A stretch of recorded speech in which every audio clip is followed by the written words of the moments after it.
وعلیکم ورحمۃ اللہ وبرکاتہ نحمدہ ونصلی علی رسولہ الکریم۔ جامعہ انواری حیدرآباد باب العلم انواری ایجوکیشنل سوسائٹی کی جانب سے تفسیرات احمدیہ کے درس کا سلسلہ جاری ہے۔ آج ہم مسئلہ نمبر 149 کو پڑھیں گے۔ مسئلے کا عنوان ہے شریعت کا مذاق اڑانا کفر ہے۔ بسم اللہ الرحمن الرحیم۔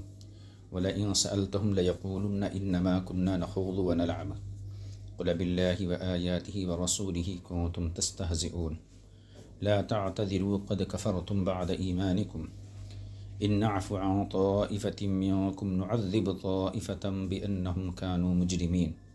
صدق اللہ العظیم۔ آیت کریمہ کے مرادی معنی کو دیکھ لیجئے۔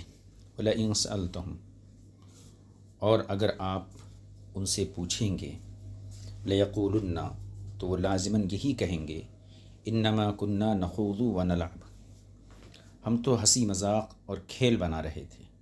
قل، آپ فرمائیے، اب اللہ وآیاتہ ورسولہ، کیا تم اللہ تعالیٰ، اس کی آیتیں اور اس کے رسول صلی اللہ علیہ وسلم کا مذاق اڑاتے ہو؟ کنتم تستہزئون لا تعتذروا، بہانے مت تراشو، قد کفرتم بعد ایمانکم، تم یقیناً اپنے ایمان کے بعد کفر کر چکے ہو۔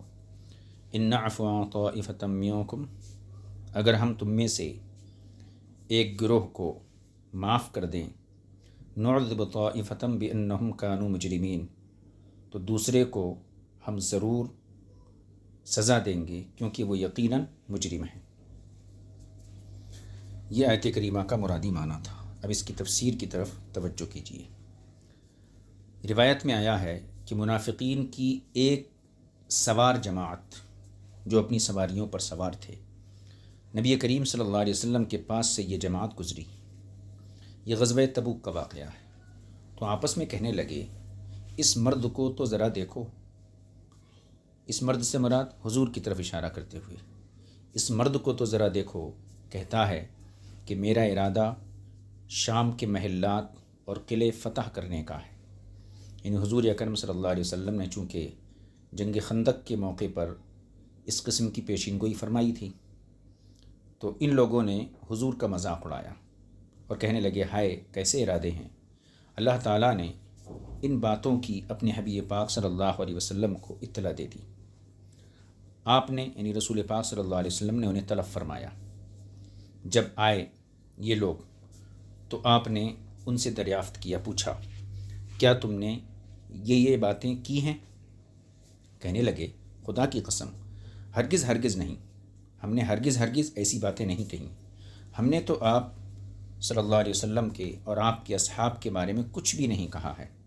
ہاں، ہم آپس میں سواروں کی سی گفتگو کر رہے تھے تاکہ ہمارا سفر آسان ہو جائے۔ یہ انہوں نے جھوٹا بہانہ کیا، جھوٹا عذر بیان کیا۔ اس پر اللہ تعالیٰ نے یہ آیات کریمہ نازل فرمائیں، یعنی اگر آپ ان منافقین سے اس قصے کے بارے میں کچھ سوال کریں گے تو وہ کہیں گے کہ ہم تو سفر میں ان باتوں سے دل بہلا رہے تھے۔ آپ از روئے توبیخ اور ڈانٹ انہیں فرما دیں کہ کیا تم اللہ تعالیٰ اور اس کی آیتیں اور اس کے رسول صلی اللہ علیہ وسلم کے ساتھ استہزاء کر رہے تھے؟ یہ انہیں اس بات پر ڈانٹ پلائی جا رہی ہے کہ استہزے کا بھی کوئی مقام ہوتا ہے، یعنی ہر ایک کے ساتھ استہزاء نہیں کیا جا سکتا۔ اللہ، اس کی آیتیں اور اس کا رسول ایسے نہیں ہیں کہ ان کا مذاق اڑایا جائے۔ اس کے ساتھ ساتھ ان منافقین کو یہاں پر یہ الزام بھی دیا جا رہا ہے تاکہ ان کے خلاف حجت بن سکے اور ان کے جھوٹے بہانوں کو کسی زمرے میں نہ لایا جائے، جیسا کہ اس پر اللہ تعالیٰ کا یہ قول لا تعتذروا دلالت کر رہا ہے۔ یعنی جب انہوں نے جھوٹے بہانے بنائے تو اس پر اللہ تعالیٰ نے کیا فرمایا، لا تعتذروا، تم عذر پیش مت کرو۔ یہ دلالت کر رہا ہے، یعنی اے منافقو، تم یہ بہانے بنانے میں مشغول نہ ہو، کیونکہ یہ ایسے بہانے ہیں جن کا جھوٹا ہونا معلوم ہے۔ تم نے ایمان کے بعد کفر کا اظہار کیا ہے۔ اگر تم میں سے ایک گروہ کو ہم اس کی توبہ کرنے اور اخلاص نیت کی وجہ سے معاف بھی کر دیں، یا انہیں اس لیے معاف کر دیں کہ اب وہ استہزاء اور اذیت پہنچانے میں آگے نہیں بڑھیں گے، تو دوسرے گروہ کو جو نفاق میں ڈٹا رہے گا، یا ایذا اور استہزاء کا طریقہ اپنائے رکھے گا اسے ہم عذاب دیں گے کیونکہ وہ مجرم ہے۔ آیت کریمہ کا ہم نے شان نزول پڑھا اور صاحب کتاب کے الفاظ میں اس کی تفسیر کو پڑھا ہے۔ یہ اس آیت کریمہ کا ایک شان نزول ہے۔ اس کے علاوہ اس آیت کا ایک شان نزول اور ہے جو غالباً حضرت اکرمہ حضرت ابن عباس سے روایت کرتے ہیں، اور وہ شان نزول یہ ہے کہ ایک صحابی کی اونٹنی گم ہو گئی۔ وہ حضور کی مجلس میں حاضر ہوئے، انہوں نے عرض کیا رسول اللہ میری اونٹنی گم ہو گئی ہے۔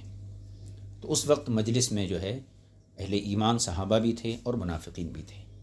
حضور اکرم صلی اللہ علیہ وسلم نے اپنے صحابی کا معروضہ سن کر ارشاد فرمایا جاؤ فلاں جو ہے جنگل میں ایک جھاڑی کے اندر اس کی نکیل پھنس گئی ہے۔ وہ شخص گیا اور جا کر جس مقام کی نشاندہی کی تھی وہاں پر اس کی اونٹنی مل گئی۔ اب یہ واقعہ تو ہو گیا۔ منافقین یہاں سے جب اٹھ کے آپس میں کہنے لگے یحدثنا محمد ان ناقۃ فلان بواد کذا و کذا، کہ محمد صلی اللہ علیہ وسلم اب تو یہ بھی بتا رہے ہیں کہ فلاں کی اونٹنی فلاں مقام پر ہے، وما یدریہ بالغیب، انہیں غیب کی کیا خبر۔ مطلب یہ ہے کہ منافقین نے نبی کریم صلی اللہ علیہ وسلم کے علم غیب کا انکار بھی کیا اور حضور کے علم کا مذاق بھی اڑایا۔ جب رسول پاک صلی اللہ علیہ وسلم کو ان باتوں کی اطلاع ہوئی تو ان لوگوں نے آ کر جھوٹے بہانے کیے۔ اس پر اللہ تعالیٰ یہ آیت اتارا وَلَئِن سَأَلْتَهُمْ، اگر آپ ان سے پوچھیں گے کہ تم نے کیا ایسی باتیں ہمارے خلاف کی ہیں، تو وہ یہی کہیں گے انما كنا نخوض ونلعب، کہ ہم لوگ تو بس ہنسی کھیل میں ایسی باتیں کر رہے تھے۔ تو اللہ نے جلال بھرے انداز میں فرمایا قل باللہ وآیاتہ ورسولہ کنتم تستہزئون، کیا تم اللہ کے ساتھ، اس کی آیتوں کے ساتھ، اس کے رسول کے ساتھ استہزاء کرتے ہو؟ قد کفرتم بعد ایمانکم، تم ایمان لانے کے بعد کافر ہو چکے ہو۔ مطلب یہ ہے اگر یہ شان نزول یہاں مراد لیا جائے، جیسا کہ مفسرین کی ایک بڑی تعداد نے اس کو یہاں مراد لیا ہے، تو اس صورت میں مطلب یہ ہوگا کہ مطلقاً نبی سے عطائی علم غیب کا انکار کرنا یہ کفر ہے۔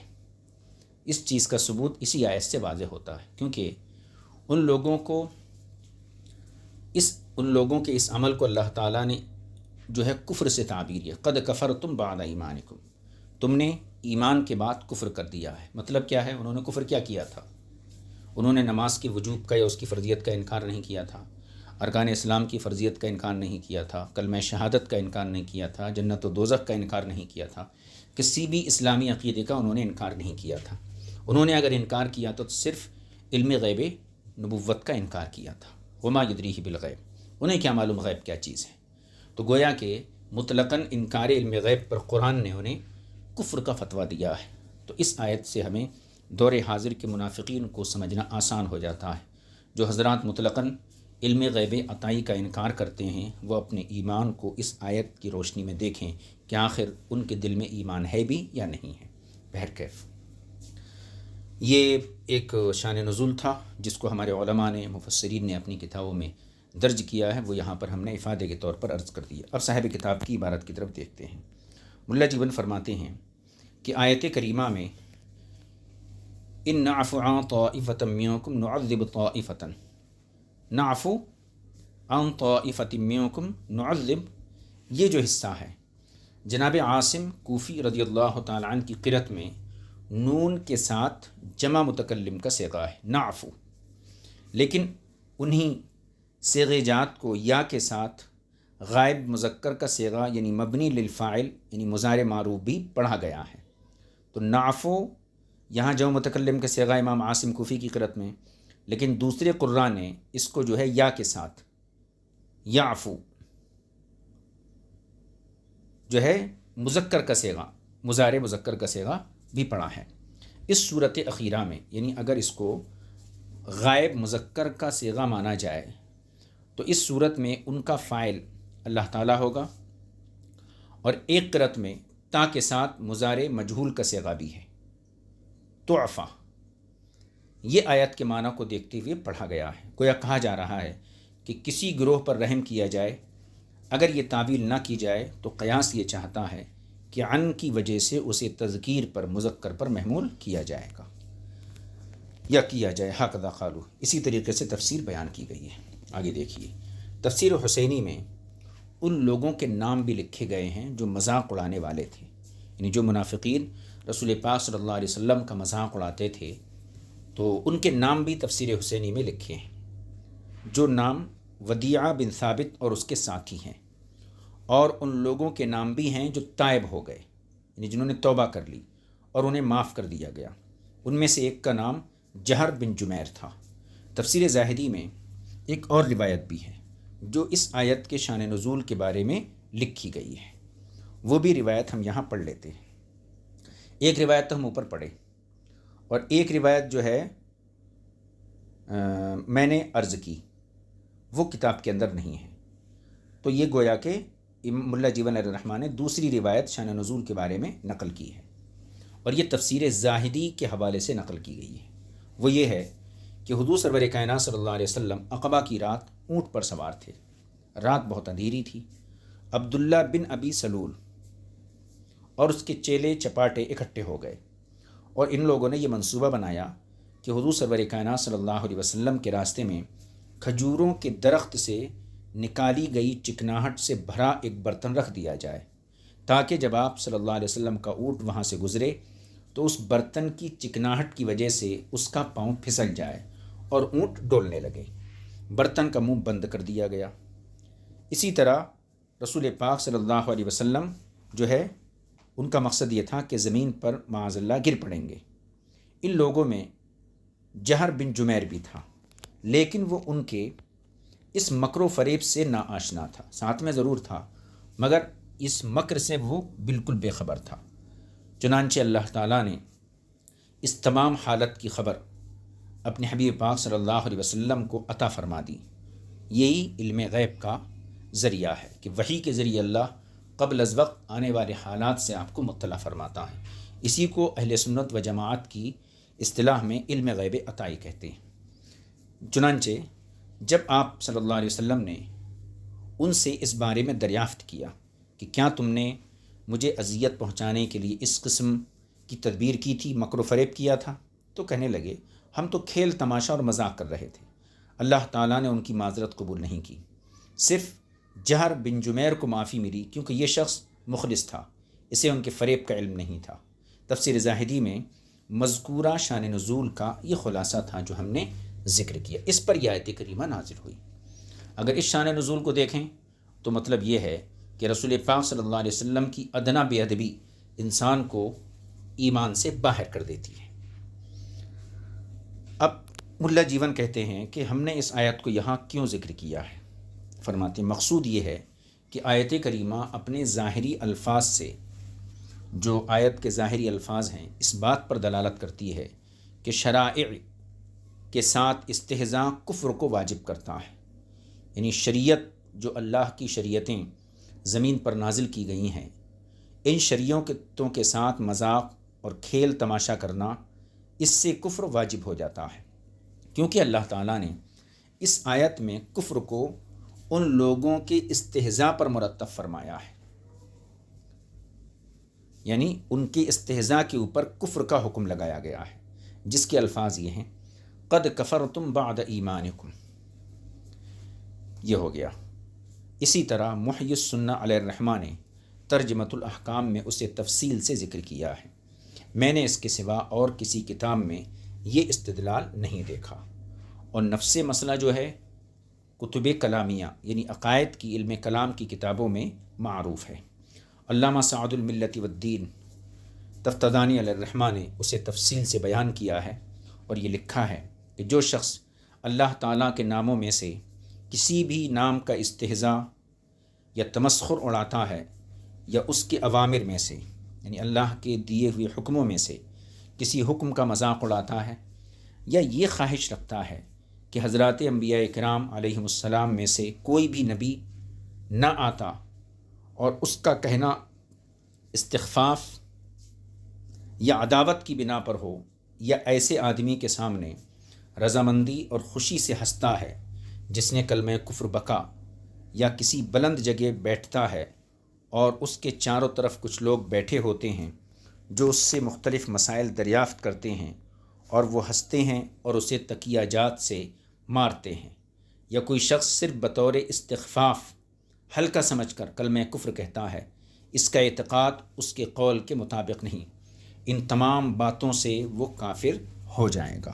یہ ساری تفصیلات علامہ سعد الدین تفتازانی علیہ الرحمہ نے اپنی کتاب میں نقل فرمائی ہیں۔ یہ مسئلہ مکمل ہو گیا۔ اس کا خلاصہ یہی ہے کہ شریعت یعنی اللہ کے اوامر یا اللہ کے انبیاء یا اللہ کی آیتیں یا اللہ کے رسول، کسی کا بھی استہزاء انسان پر کفر کو واجب کر دیتا ہے۔ آئندہ نشست میں انشاءاللہ کافر کی نماز جنازہ کا کیا حکم ہے، اس کو ہم آیت کریمہ کی تفسیر کے ضمن میں پڑھیں گے۔ آج اپنے سبق کو یہیں پر موقوف کر دیتے ہیں۔ وصلی اللہ علی نبی الکریم وآلہ وصحبہ اجمعین والحمد للہ رب العالمین۔ السلام علیکم ورحمۃ اللہ وبرکاتہ۔